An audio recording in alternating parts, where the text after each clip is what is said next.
z dvojnimi točkami, prva od slovenskih predstavnikov, ki je uspešno opravila z dopoldanskim delom kvalifikacij, pa Eva Terčelj. Eva, če greva najprej teden dni nazaj, torej na drugi strani Gorovja, kjer ste opravili s predzadnjo tekmo, uvrstili ste se v finalu. Tisto je bilo potrditev dobrega dela, ste bili zadovoljni z generalko pred finalom svetovnega pokala?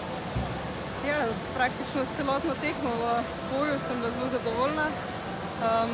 Konstantno sem imela dobre hitrosti, tudi hitre čase. Dotikov je še vedno nekaj bilo, predvsem v finalu me je to stalo še višjega mesta.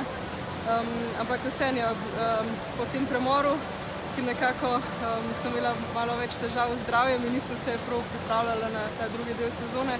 Mislim, da sem zelo dobro funkcionirala in sem zelo zadovoljna. Tudi glede na vse težave, ste energetsko pripravljeni, ste ujeli tisti ritem? Ja, sem ja. Predvsem ker vseeno na to sezono sem zelo dobro pripravljena. Imam že kar nekaj izkušenj skozi celotno kariero.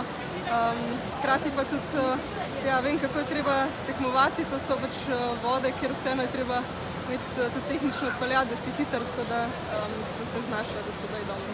Še besedo dve o današnjih kvalifikacijah, 12. čas, kaj to vse skupaj pomeni za štart, za dober uvod v konec tedna?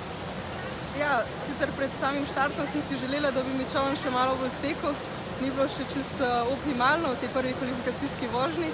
V sredini sem naredila dotik in sem od tam naprej res še toliko bolj pozornost posvetila, da res grem čisto, zato ker vseeno tukaj, predvsem ker je bilo kaj odprta proga, so razlike relativno majhne in res nisem smela privoščiti še enega za uvrstitev v polfinale. Eva, kaj bo jutri, ne vemo, ampak verjamem pa, da je želja ponoviti vse skupaj in se zavihteti med najhitrejšo deseterico. Ja, tudi jaz si to želim, bom dala vse od sebe in bomo videli naprej.